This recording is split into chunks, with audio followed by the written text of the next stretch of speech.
Hello दोस्तों, मेरा नाम है अंकित और स्वागत है आप सभी का क्लास फर्स्ट के यूट्यूब चैनल पे। तो आप सभी को पता होगा यहाँ पॉलिटी की कंटिन्यू क्लास चल रही है और उसी सिलसिले में आज हम लोग जो क्लास करने वाले हैं ये पार्ट 4 रहने वाला है। यहाँ पे लिखा हुआ है और आप सबको विजुअल होगा, अच्छे से दिख रहा होगा। जो चैप्टर 2 है बुक वन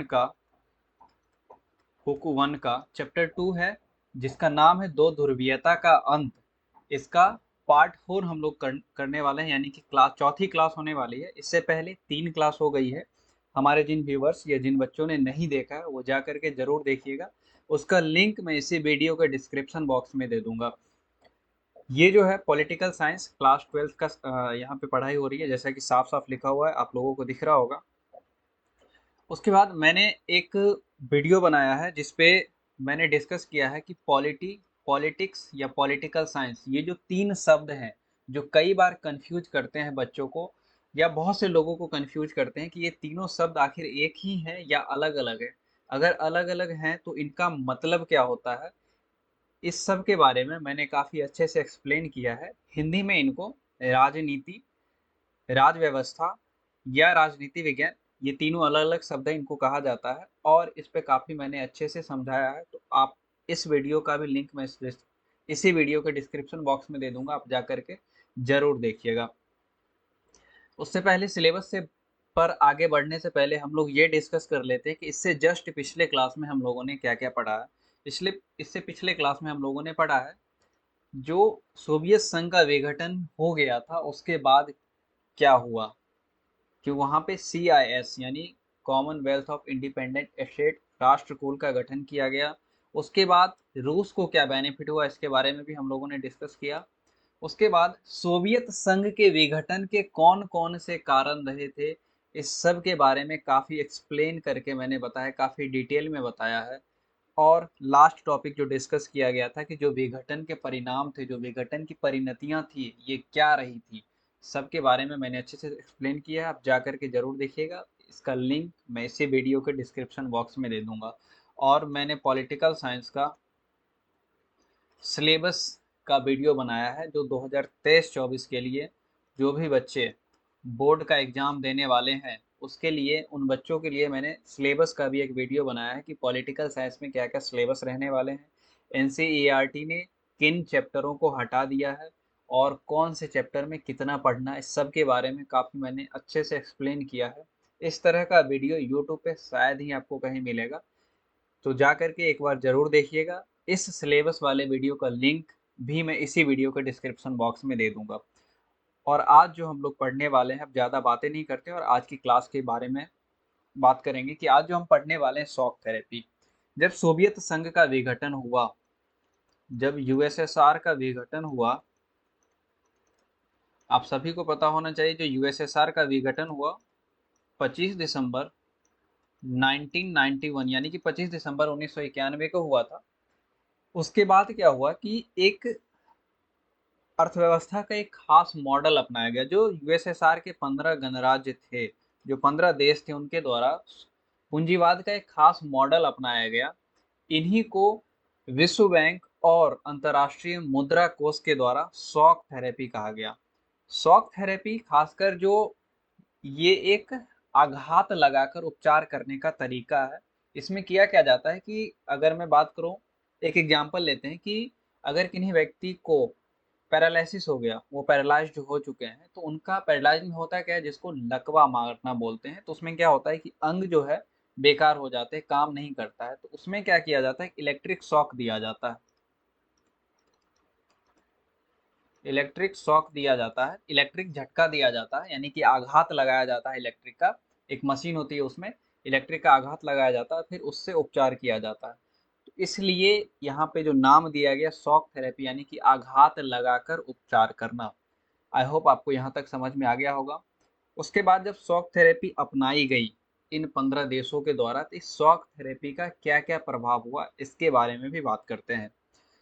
शॉक थेरेपी जाहिर सी बात है एक पूंजीवादी व्यवस्था का खास मॉडल था। जो USSR की जो पूंजीवादी USA का जो पूंजीवादी मॉडल था, उसी प्रकार का एक खास मॉडल अपनाया गया। तो जाहिर सी बात है जब पूंजीवादी मॉडल अपनाई जाएगी तो अर्थव्यवस्था भी पूंजीवादी तरीके से हो जाएगी। तो हर देश को, जितने भी देश थे, कुल 15 देश थे, इन सभी को पूंजीवादी अर्थव्यवस्था अपनानी पड़ी। जो जागीरदारी थी, जो जमींदारी थी, मिल्कियत का मतलब जमींदारी,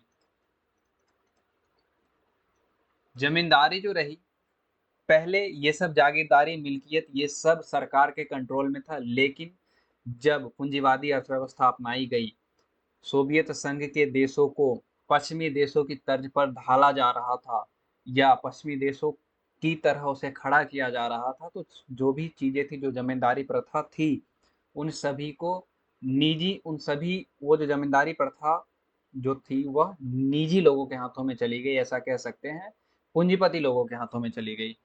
राजकीय संपदा का निजीकरण किया गया। जाहिर सी बात है, जो सोवियत संघ था उसकी जो अर्थव्यवस्था थी वो साम्यवादी थी, साम्यवादी अर्थव्यवस्था थी। कहाँ की? यूएसएसआर की।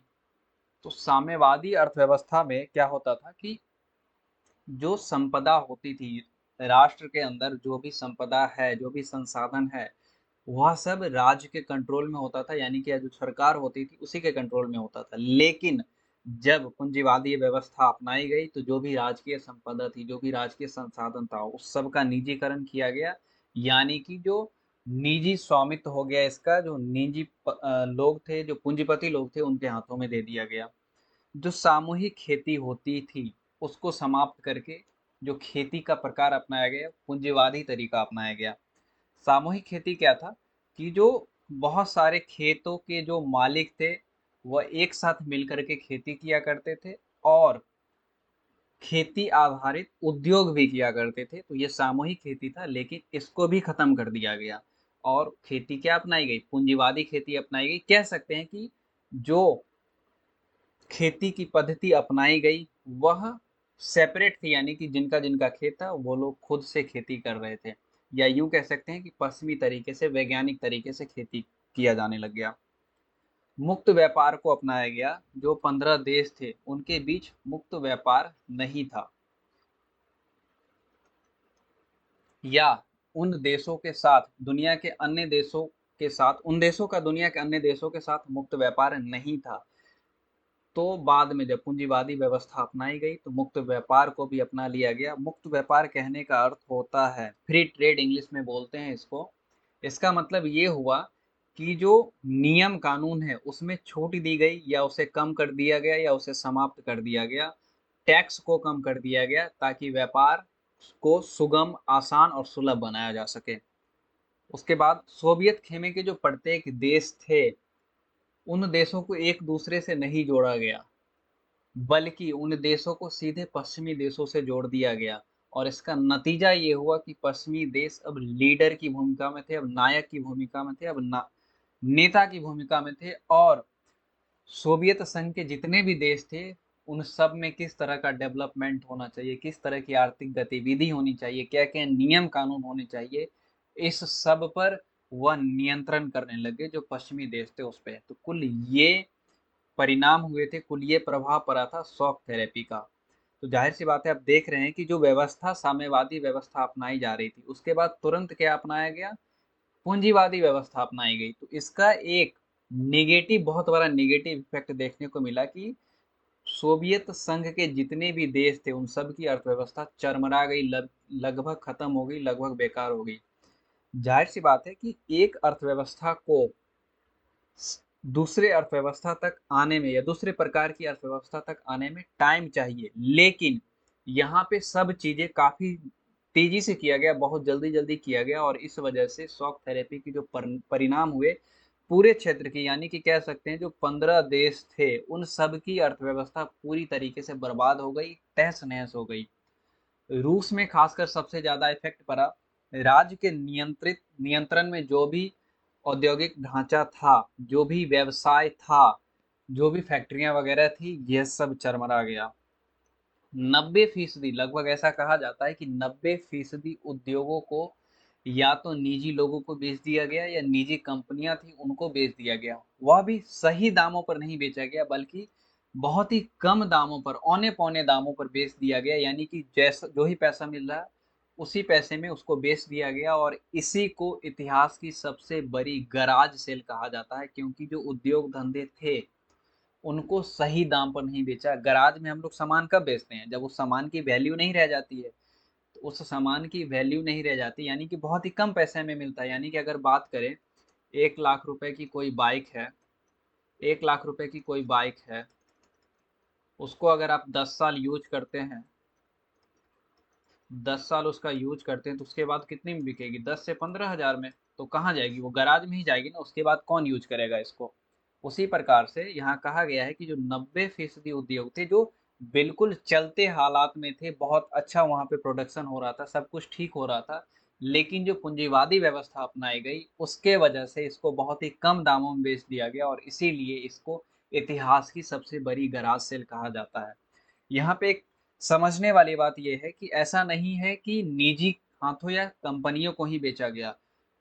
यह जो बेचे जाने का प्रस्ताव रखा गया, वहाँ की जनता को भी बेचे जाने का प्रस्ताव रखा गया, लेकिन जनता को जो पेपर मिले थे, जो भी सरकारी कामकाज का जो तरीका था, जो जनता का भी हिस्सा होता उन उद्योगों में, उसे जनता ने ब्लैक मेलिंग कर रहे लोगों को, यानी कि ऐसा कह सकते हैं कि जो बिचौलिए थे उनके हाथों बेच दिया गया, या जो निजी लोग थे, जो निजी कंपनियां थी, उनके हाथों बेच दिया गया।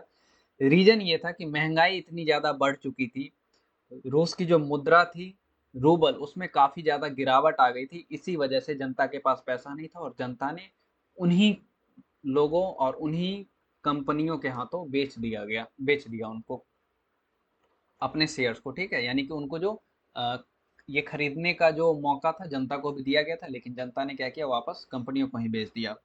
और रूबल जो रूस की मुद्रा है, इसमें नाटकीय ढंग से गिरावट आई। अभी जो क्या होता है, भारत की मुद्रा है जो रुपया, जो रुपया है, इसमें गिरावट आ रहा है। इससे क्या हो रहा है, महंगाई बढ़ रहा है। उसी प्रकार से क्या हुआ कि रूस की जो मुद्रा थी रूबल, इसमें बहुत ही ज्यादा गिरावट हो गई। इस वजह से वहां पे महंगाई बहुत ज्यादा बढ़ी और महंगाई जब बढ़ती है तो लोगों को अपना जो बैंक बैलेंस होता है, जो जमा किया हुआ होता है, कई सारे लोग एफडी तुड़वा लेते हैं, कई सारे लोग अपना जो जेवर वगैरह होते हैं वो गिरवी रख देते हैं ताकि उनका जीविकोपार्जन चल सके। और वही बातें रूस में हुई थी कि महंगाई बढ़ने के कारण लोगों ने अपनी जमा पूंजी निकाल ली और खर्च करना शुरू कर दिया। उसके बाद क्या हुआ, समाज कल्याण के लिए जो भी व्यवस्था थी, पुरानी व्यवस्था, उसको क्रमबद्ध तरीके से, यानी कि एक के बाद एक खत्म किया गया, एक साथ नहीं खत्म किया गया। और इससे हुआ क्या, जो समाज में निचले वर्ग के लोग थे वो बहुत ही उपेक्षित कर दिए गए, उन वो बहुत ही असहाय हो गए, क्योंकि सरकार के द्वारा जो भी समाज कल्याण की योजनाएं चलाई जा रही थी, इसको तो बंद कर दिया गया। जो भी अस्पताल, शिक्षा, स्वास्थ्य के लिए या जो भी सुविधा लोगों को मुहैया करवाई जा रही थी काफी कम कीमत पर, अब ऐसा नहीं हो पाया। और इसी वजह से जो अमीर और गरीब लोग थे इनके बीच बहुत अधिक असमानता आ गई, बहुत अधिक गहरी खाई हुई। और बहुत सारे ऐसे देश हुए जहां पर एक अलग ही वर्ग, जिसको माफिया वर्ग कहते हैं, ये उभरा। और उस देश के अधिकतर जो भी आर्थिक गतिविधियां थी, या यूं कह सकते हैं सरकार पे सीधा सीधा उसका नियंत्रण हो गया। तो ये परिणाम रहा था सोवियत संघ के माफ कीजिएगा, शॉक थेरेपी के अपनाने का, जो नई आर्थिक व्यवस्था अपनाई गई उसका ये परिणाम रहा था। उसके बाद यहाँ तक आई होप आपको समझ में आ गया होगा। उसके बाद हम बात करते हैं कि जो सोवियत संघ था और जो भारत था, शीत युद्ध के समय की बात हो रही है, उस समय इस दोनों के संबंध कैसे थे। तो सोवियत संघ और भारत के संबंध बहुत ही गहरे रहे हैं और बहुआयामी रहे हैं, यानी कि कहने का अर्थ है कई क्षेत्रों में, बहुआयामी कहने का अर्थ है कई क्षेत्रों में इन दोनों देशों के संबंध काफी अच्छे रहे हैं। वो क्षेत्र कौन कौन से हैं? वो आर्थिक क्षेत्र हैं, वह राजनीतिक क्षेत्र है, वह सैन्य क्षेत्र है और वह सांस्कृतिक क्षेत्र है। जो आर्थिक क्षेत्र है, इसमें आप कह सकते हैं कि जो सार्वजनिक क्षेत्र की जो कंपनियां हैं भारत में, जो पीएसयू जिनको बोलते हैं, पब्लिक सेक्टर अंडरटेकिंग, ये जो है भारत में, जैसे कि बात करें भिलाई की बात करते हैं, बोकारो की बात करें, उसके बाद बोकारो के बाद विशाखापट्टनम की बात कर लें, विशाखापट्टनम की बात करें तो इस सब में जो इस्पात के कारखाने लगाए गए थे सब सोवियत संघ की मदद से ही लगाए गए थे। जो भेल है BHEL, Bharat heavy electronic limited, इसके लिए आर्थिक सहायता और तकनीकी सहायता, आर्थिक और तकनीक तकनीकी सहायता ये सोवियत संघ ने भारत को दिया, सोवियत संघ ने भारत को मुहैया करवाया। जब भारत के पास विदेशी मुद्रा की कमी हो गई तो रुपया में ट्रेड हुआ करता था। भारत रूस से कोई सामान खरीदता था तो रूस को रुपया पे करता था, ना कि डॉलर पे करता था। तो रुपये का ट्रेड हुआ था, रुपये का व्यापार हुआ था। ठीक, तो ये सुविधा थी, ये संबंध थे भारत और सोवियत संघ के बीच। उसके बाद अगर राजनीतिक संबंध की बात करें तो कश्मीर मुद्दे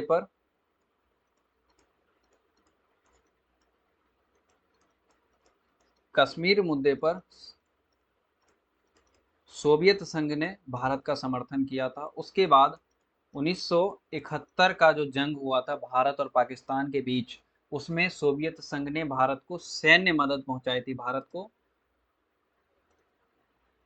सैन्य मदद पहुंचाई थी। और इसका जिक्र मैंने अपने पहले वीडियो में, जो पहला चैप्टर है शीत युद्ध का दौर, उसमें मैंने किया है। और हालांकि जो भारत के विदेश संबंध पढ़ने हैं, बुक 2 जो है जिसका नाम है स्वतंत्र भारत में राजनीति, उसका चौथा चैप्टर है भारत के विदेश संबंध। उसमें जो पढ़ने हैं भारत और पाकिस्तान का युद्ध एक टॉपिक है पढ़ना है, उसी में मैं काफ़ी डिटेल में आपको बताऊंगा कि 1971 में भारत पाकिस्तान का युद्ध हुआ था बांग्लादेश के मुद्दे को लेकर, तो किस तरह से अमेरिका और ब्रिटेन ने भारत को रोकना चाहा और किस प्रकार से सोवियत संघ ने भारत की मदद की थी उस समय।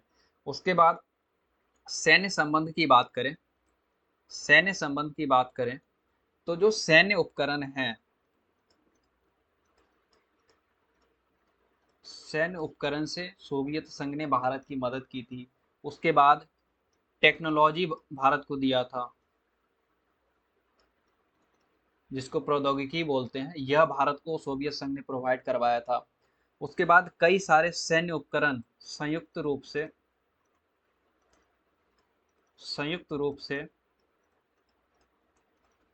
सैन्य उपकरण तैयार किया गया था दोनों देशों के द्वारा। तो ये सैन्य संबंध रहे। तो उसके बाद सांस्कृतिक संबंध की बात करें तो जो हिंदी फिल्म और भारतीय संस्कृति, इसको सोवियत संघ में काफी अच्छी पहचान मिली और भारतीय संस्कृति को काफी अच्छा माना जाता था। वहाँ के लोग इसको एडॉप्ट करते थे। और उस समय जब शीत युद्ध का दौर चल रहा था, जब सोवियत संघ से भारत के संबंध अच्छे थे, तो भारत के बहुत सारे उस समय के हीरो कह सकते हैं, नायक कह सकते हैं, इन्होंने सोवियत संघ की यात्रा की थी। तो ये संबंध रहे थे भारत और सोवियत संघ के बीच। वहीं अगर सोवियत संघ के एक अन्य देशों की चर्चा की जाए जो बहुत ही ज़्यादा इम्पोर्टेंट है भारत के लिए, वह है रूस। तो थोड़ा सा हम लोग भारत और रूस संबंध के बारे में भी देख लेते हैं। जो पूर्वी साम्यवादी देश थे, इनके साथ तो भारत का संबंध अच्छा था ही, अभी जस्ट हम लोगों ने डिस्कस किया है। लेकिन सबसे अच्छा जो संबंध था यह रूस के साथ था। और भारत की जो फॉरेन पॉलिसी है, जिसको विदेश नीति भी कहा जाता है, उस विदेश नीति का एक महत्वपूर्ण हिस्सा भारत रूस संबंध है। आज भी आप देखते होंगे कि भारत रूस की अंतर्राष्ट्रीय स्तर पर आलोचना नहीं करता, रूस के अगेंस्ट नहीं जाता, क्योंकि रूस ने भारत की बहुत ज़्यादा मदद की है। भारत और रूस दोनों चाहते हैं कि जो विश्व है अभी जो एक ध्रुवीय है यह बहुध्रुवीय बने, क्योंकि जब विश्व बहुध्रुवीय बनेगा तो सिर्फ शक्ति का एक ही केंद्र या सत्ता का एक ही केंद्र नहीं रह जाएगा, जो अभी अमेरिका है, जो अभी यूएस है। बहुत सारे शक्ति के केंद्र, बहुत सारे सत्ता के केंद्र उभरेंगे। और अमेरिका की जो वर्चस्व है, अमेरिका का वर्चस्व या चीन जो अभी वर्चस्व कर रहा है, धीरे धीरे आगे बढ़ रहा है, इस दोनों पे लगाम लगाई जा सके। अब इनके संबंध से भारत को क्या फायदा हुआ, तो कश्मीर मुद्दे पे बहुत ज्यादा फायदा हुआ। उसके बाद ऊर्जा आपूर्ति करता है भारत रूस से। अंतर्राष्ट्रीय आतंकवाद पे जो भी सूचनाएं होती है, इसका आदान प्रदान भारत और रूस के बीच होता है। पश्चिमी एशिया तक कैसे भारत पहुंचा, इसमें रूस का बहुत ही ज़्यादा योगदान है। तो ये तो भारत को फायदा हो गया, लेकिन रूस को क्या फायदा हुआ, भारत रूस से बहुत ज़्यादा हथियार खरीदता है। तेल अभी वर्तमान में जो रूस और यूक्रेन का युद्ध चल रहा है, तो कच्चा तेल खरीदने के मामले में भारत जितना आयात करता है कच्चा तेल, उसके मामले में नंबर 1 पे चला गया है। सबसे ज़्यादा आयात भारत पहले सऊदी अरब, इराक वगैरह से करता था, लेकिन अब जो है सबसे ज़्यादा आयात करता है रूस के साथ। रसिया रूस के साथ आयात करता है। ऊर्जा का आयात भारत करता है रूस के साथ। भारत की बहुत सारी परमाणविक योजना है, जैसे कि अगर मैं बात करूं, जो परमाणु पनडुब्बी बनाने की बात चल रही थी, P75I, यह एक प्रोजेक्ट है भारत का, जिसके तहत परमाणु पनडुब्बियां बनाई जानी है। तो इसमें रूस भारत की काफी ज्यादा मदद करने वाला था, हालांकि कुछ कारणों से हट गया, लेकिन फिर बात चल रही है। और अगर मैं बात करूं P75 की, तो यह भी एक परमाणु पनडुब्बी थी, जिसके तहत छह यह भी एक सबमरीन का प्रोजेक्ट था, पनडुब्बी का प्रोजेक्ट था, जिसके तहत 6 पनडुब्बियां बनाई गई थी। इसमें रूस काफ़ी ज़्यादा हेल्प किया भारत का। उसके बाद अंतरिक्ष के क्षेत्र में भी काफ़ी ज़्यादा दोनों देश काम कर रहे हैं, और हाल फिलहाल ही दोनों के बीच कुछ समझौता भी हुआ है, भारत और रूस के बीच। उसी प्रकार बात करें, भारत और रूस बहुत सारे जो वैज्ञानिक परियोजना है, इसमें भी साझेदार हैं। अगर बात करें जैसे ब्रह्मोस्त्र मिसाइल की, ठीक, ब्रह्मोस ब्रह्मोस मिसाइल की बात करें, यानी कि ब्रह्मपुत्र और मॉस्को नदी जो है, इस दोनों के नाम पे पड़ा है। तो ब्रह्मोस्त्र मिसाइल का जो प्रोडक्शन हो रहा है, यह भारत और रूस एक साथ कर रहे हैं। अभी ब्रह्मोस्त्र 2 मिसाइल का भी प्रोडक्शन भारत और रूस साथ मिलकर के कर रहे हैं। तो यह भारत और रूस का संबंध है, जो दिखाता है कि बहुत ज़्यादा गहरा है, और आने वाले 10-20 सालों में लगभग कम नहीं होने वाला है, अगर रूस की स्थिति सही रही तो। आई होप आपको यहाँ तक समझ में आ गया होगा। यहाँ की क्लास कैसी लगी आप ज़रूर कमेंट कीजिएगा कमेंट बॉक्स में। और आज जो है ये क्लास, यानी कि यह चैप्टर जिसका नाम है दो ध्रुवीयता का अंत, यह खत्म हो गया। इसके बाद हम लोग अगला क्लास करेंगे, जहाँ पे ऑब्जेक्टिव क्वेश्चन आंसर का एक सेशन होगा। उसके बाद सब्जेक्टिव क्वेश्चन आंसर का सेशन होगा। और काफ़ी एग्जाम, जो बोर्ड एग्जाम है, उसको ध्यान में रखकर मैं आप लोगों के लिए ये सब प्रिपरेशन कर रहा हूँ, कि आपको कुछ अलग दूं, और साथ ही साथ गलत ना दूं, आपको भटकाऊं ना आपके रास्तों से। तो आशा करता हूँ कि ये सारी बातें आपको समझ में आ गई होंगी। आज इतना ही रहने देते हैं, मिलते हैं अगले क्लास में। सेशन अच्छा लगेगा तो लाइक कीजिएगा, सब्सक्राइब और शेयर कर दीजिएगा चैनल को। कमेंट जरूर कीजिएगा कमेंट सेक्शन में, ताकि ताकि मैं इसको देखूं और मैं समझ पाऊँ कि आपको ये सेशन कैसा लगा। ओके, वीडियो देखने के लिए धन्यवाद।